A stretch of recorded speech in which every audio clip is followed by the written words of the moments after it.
The third model under the income capitalization method is referred as multi-period constant growth in income method.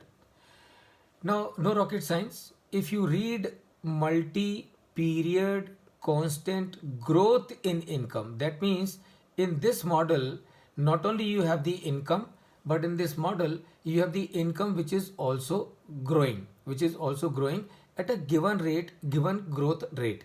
And considering that growth rate, we need to calculate the value by capitalizing the income.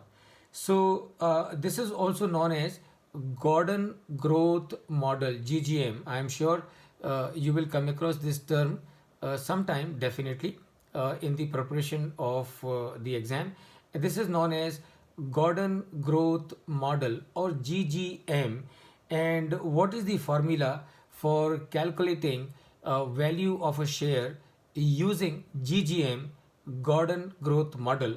And this is the formula D1, and that is D1 is the income of income which is going to accrue, and KE is the cost of equity minus G. G is the growth rate. G is the growth rate. So I am sure you will remember, ये जो हमने यहाँ पर जो हमने मालूम किया, तो इसमें हमने इनकम को लिया और उस इनकम को हमने जो कॉस्ट ऑफ इक्विटी है या रिक्वायर्ड रेट ऑफ रिटर्न है उससे हमने उसको कैपिटलाइज किया। और यहाँ पर हमने जी को नहीं लिया। यहाँ हमने जी को क्यों नहीं लिया? बिकॉज इस मॉडल में ग्रोथ का प्रोविजन नहीं है।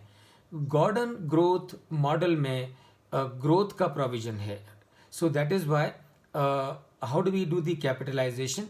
We will do the capitalisation D1, that is the cash flow that you are going to get, KE, that is cost of equity or your required rate of return, minus G. G is the growth rate. So you want to take the effect of growth in your valuation. तो आप समझ सकते हैं कि अगर कोई business का cash flow is also growing year after year, तो ऑब्वियसली उसके वैल्यूएशन भी बढ़ जाएंगे year after year. So let me give you a case on this and let's find it out. So here is the case, Funny Constructions Limited case in front of you. Please solve it as it is given. Should not take you again more than 45 seconds.